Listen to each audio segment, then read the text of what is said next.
Demetrius Hollins told us that he is shocked that this has happened to him.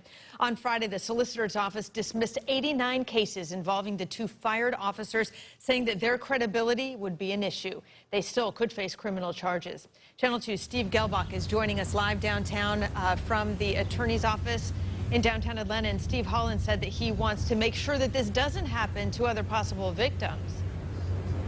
That news conference ended in the last hour, Liz. We heard statements from the attorneys, Demetrius Hollins himself and his mother. They've not decided yet to file any civil lawsuit yet while the police do their own investigation. And while this decision is still made to either have one or both of these officers charged criminally, but the attorney did make it very clear they do not think this was an isolated incident. 3 days after he says he was attacked by two Gwinnett County police officers during this traffic stop, Demetrius Hollins still wears the scars on his nose and lips. At a news conference with his attorneys backed by family, he says he's still shocked. Still traumatized that this happened to me.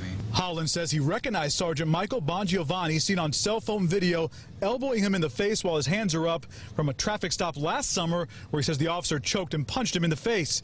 The sergeant didn't report the same facts then and didn't report this week that Officer Robert McDonald, seen stomping Hollins' head while in cuffs on a second camera, did anything wrong. Attorney Justin Miller alleges Gwinnett County Police Department knew of prior bad conduct by the officers and did nothing.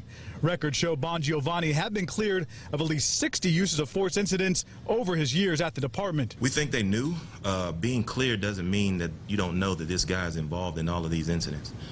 So we think they knew something, and we want to find out. Miller wants the sergeant's entire unit investigated and says other potential victims have already contacted him. Since this attack, my life has changed overnight. I am more afraid, less trusted, and concerned that at any time this could happen again. The attorney says about 3 or 4 victims so far, but they think there are others out there. They want them to come forward.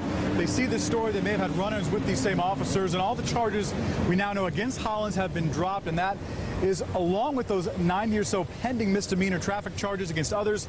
And the DA did tell us yesterday that there are possibly hundreds of felony cases still out there involving this police sergeant, that he was either the one who made the arrest or the key witness in the case.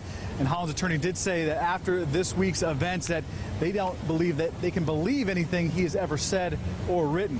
Live in downtown Atlanta, Steve Gehlbach, Channel 2 Action News.